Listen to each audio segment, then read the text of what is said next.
You guys just released your 3rd single off of Riot. That's what you get. Now, you guys have been very open in sharing stories about the first single, Misery Business. Any stories behind That's What You Get? Oh, it's the same one. It's the same story. Really? Is it based off same people and everything?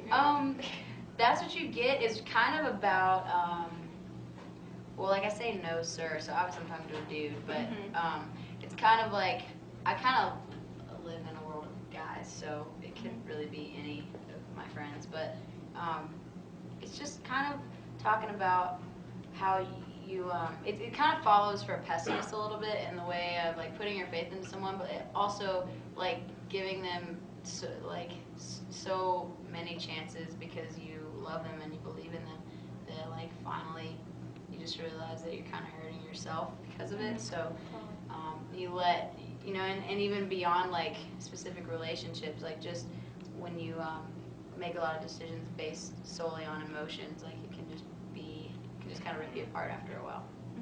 How is the tour? Like, how's it treating you so far? And what are the good points of being on tour? What are some of the not so hot points? Talking real good. Everything was fine. No, the tour is awesome. Jimmy Eat World couldn't be any cooler. Like, they're just really, they're definitely like, at first they're just like sort of standoffish, I think because they're sort of shy, but once you sort of break the ice with them, it's like, it's awesome. So we've hung out with them a lot, and you know, the shows have been great. You know, in Idaho there was like 5,000 kids, and like, it's our first time ever in Idaho. Yeah. I don't know about Jimmy, but it's like a ghost town when we were there. It's like nobody around, so it was cool. But we're having the time of our lives. A shout. What's the bad? What's the downside of touring? Downside of touring? Oh, is always being away from home. Yeah. Like, just sucks. I hate being away from home for so long. Like, touring would be great if it was just like, you got home. Like, for us, we've been going at it so hard. I think it's starting to take a toll on us, and that's a lot of what had to do with canceling the 6 shows in Europe. But yeah, you learn to deal with it, you know. Yeah. Well, you guys mentioned the Jimmy Eat World has been an influence, but what if you guys had to name one band that's been the biggest influence for you? Who would you say? I know that's a heavy question. Jimmy Eat World. Oh, man. That is. Yeah. Or just, you know, I think something.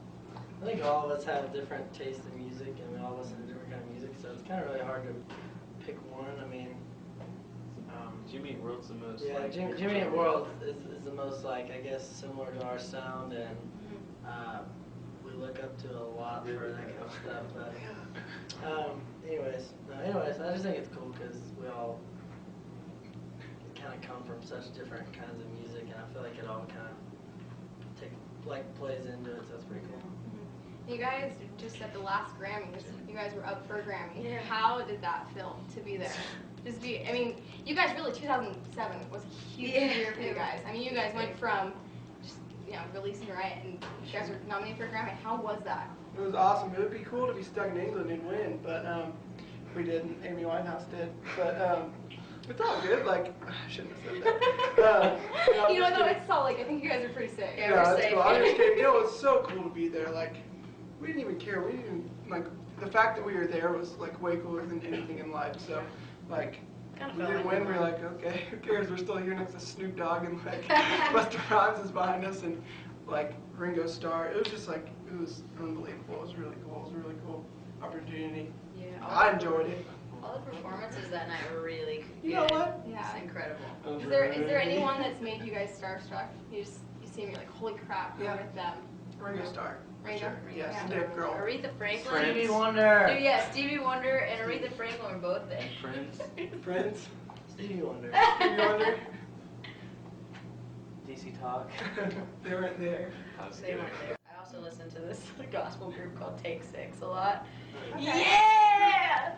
Talk about harmonies. There you go. That's my I nerd listened to this session. gospel group. What are they called again?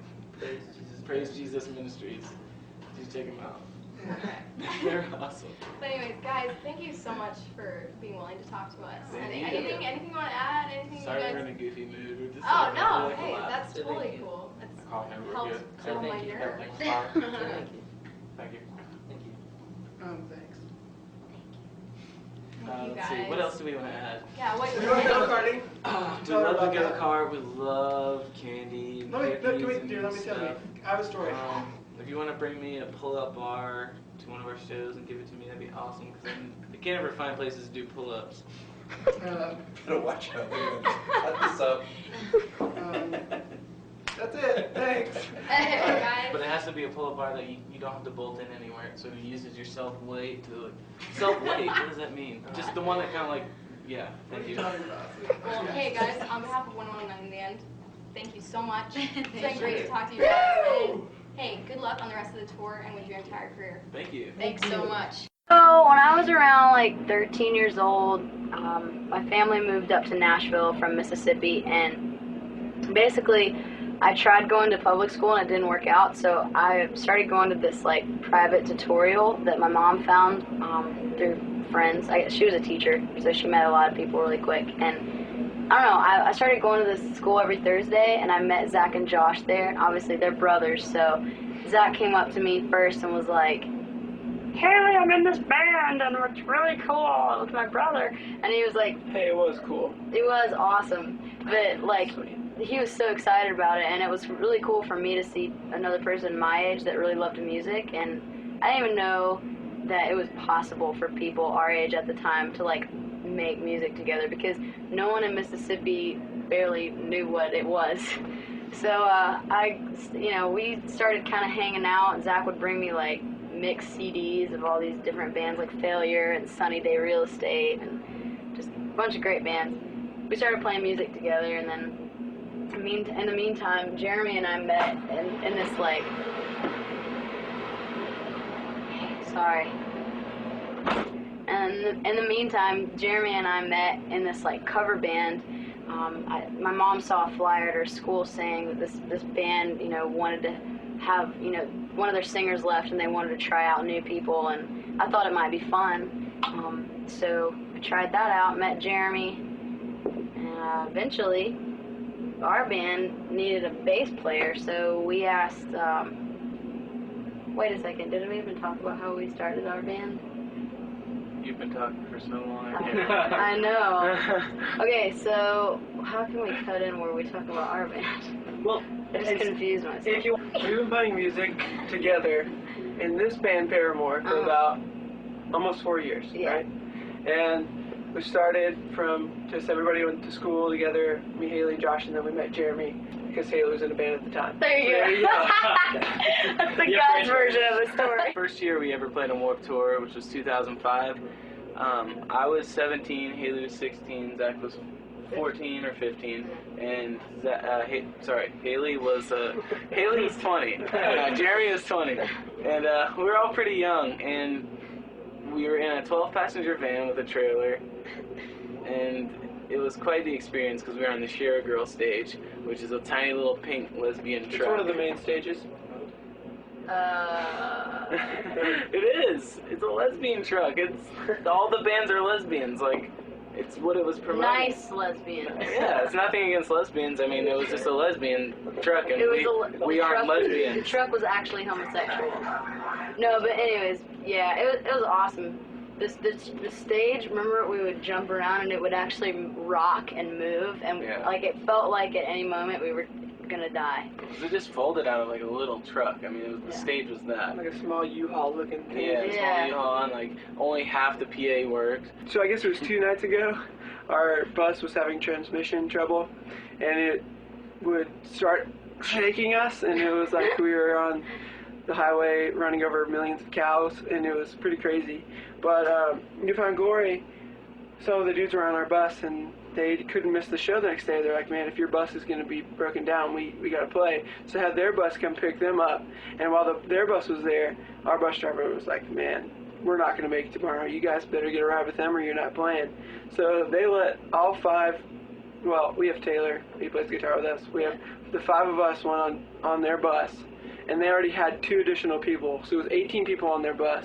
And for 2 nights we rode, like some people were on the floor and like 2 people a bunk, like sleeping like this, like 3 people in the back lounge, and it was just crazy. But they're nice enough to let us sleep in their bus. Yeah, It was that's awesome. pretty awesome. It was crazy.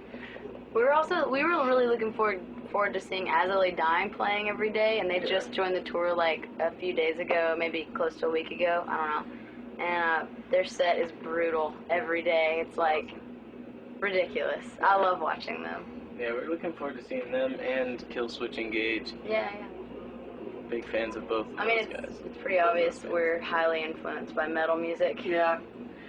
When As I Lay Dying plays, it's like a skeleton driving a crazy, hell wagon. Oh my gosh. We love hanging out at the barbecues at night. We're not really, the rock and roll type of band. Like, you're not going to see us out, like, wasted or partying like what you would think of, partying being like on Warped Tour.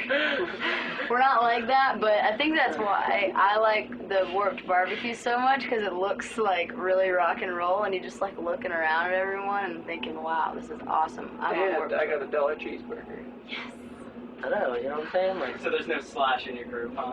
There's no Slash in our group, except for maybe Josh, because he can slash He the does guitar. play Guns N' Roses every day at our set. Oh yeah, you do play. Josh plays Sweet Child of Mine riff at the end of Pressure. So, guess you could say there is a Slash in our There's band. no party Slash. Yeah, no partying. As soon as we're done with Warped Tour, I think if we were just going home and like hanging out, I'm sure there would be a little depression. We'd probably be sad, because out here it's like a big family, and we get along with so many of the bands and so many of the people working around here really well. But I don't really think we're gonna have time to get sad, because as soon as we leave Warped Tour, we're going straight to the UK to do some festivals over there and like some dates in Australia and like all this craziness. it does kind of suck though. Like, Yeah, it's gonna suck not seeing it. Like, I know, because as soon as you leave, you like start to realize all the friends that you're leaving, and Yeah.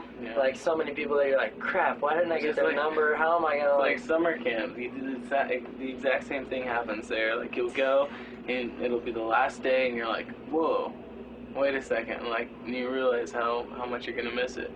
But it'll be alright. Just gotta wait till next Warped Tour, I guess. Yeah. So the last few weeks, I guess what you gotta do is soak it all in. Yeah. Go hang out with as many people as you can. It's true. Paramore. No, Para. Or. No, Paramore. Yeah. You're just staring at the camera. Yes. If Jeremy's ready, I'm ready. I'm ready. What about me? Well, you're always ready, so. Ooh. I remember. Do you guys know? Yep. Go for it. Last night I Googled, I used Google Maps, and I tried to find something awesome around me in Winnipeg, and I didn't find anything. But then I rode on my bike today and found tons of stuff, which made me very angry. So it didn't work. No, So your bike beat the Google. yes, exactly. Google it failed me. Yeah. That kind of hurts my feelings. I named my dog Google.